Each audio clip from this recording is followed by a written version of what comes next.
Washington wants the biggest bust in history.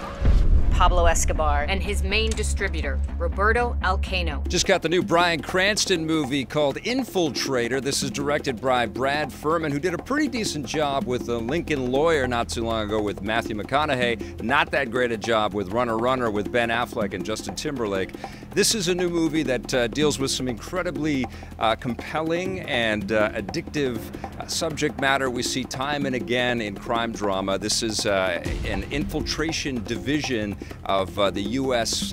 Special Agents of the U.S. Customs, and Bryan Cranston plays a guy named Robert Mazer who goes undercover to try to infiltrate the Pablo Escobar cartel, and he works his way up through the ranks to try to take down as many of these insidious drug traffickers as he possibly can. We've seen these kinds of dramas many times in the past, lots of undercover things. You know, of course, we've seen lots of Martin Scorsese movies that kind of follow very similar beats, but this ain't no Martin Scorsese movie. It really feels like a TV movie for the most part. You know, the budget doesn't look like it was all that particularly big, so lots of close quarters shots. There's lots of shots where characters are supposed to be in super, you know, expensive apartments, but it's obvious that they're standing in front of green screen and the background is all fake projected, you know, in behind them, and it just looks a little bit silly. And also, the dialogue, it just doesn't really feel that fresh. It feels very leaden, very kind of pedestrian. You know, Bryan Cranston and John Leguizamo, who plays one of his compatriots at U.S. Customs, are such fantastic actors, and we've seen so many great performances from these guys that they kind of deserve a little bit more than this. Come on, you're gonna believe this f***ing asshole.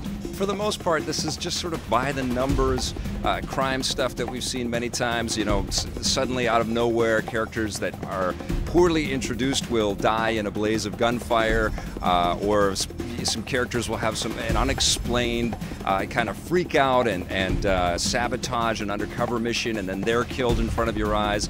And it just doesn't feel fluid. It doesn't feel especially dangerous. It feels like we are moving our way through, you know, kind of dull scenes to these kind of moments, which seem kind of haphazardly placed out of nowhere. I was also really taken out of the film by a pretty terrible music pastiche. There's just so many different types of songs and popular, you know, types of music tropes that we've seen in lots of other movies before, but not done with any kind of real light touch. Damn, I need a fiancé. How many undercovers has she done? It's her first one, but she's at the top of her class. You don't have to worry about me. I'm a big girl. It just feels really forced and derivative and not very fresh, not very original. And it's unfortunate, I think, for the filmmakers and for everybody involved that, you know, here's that magic word, Netflix again, not too recently just blew the doors off with their Narcos series, which dealt with the Medellin cartel and Pablo Escobar and all of his cronies in such an authentic way. This feels so noticeably inauthentic. Are you in danger from Pablo Escobar?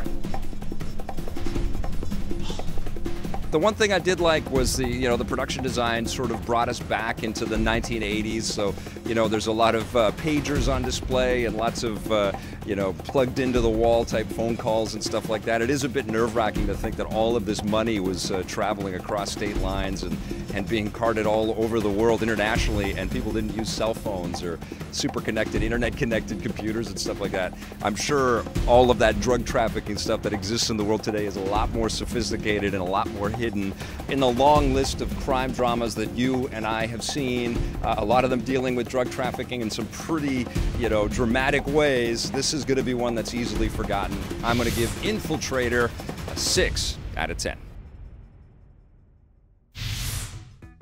Hey, thanks for checking out that video on our EPN channel. It's just one small part of the things that we make around here. So if you liked it, don't forget to check out some of our other vids and hit that subscribe button.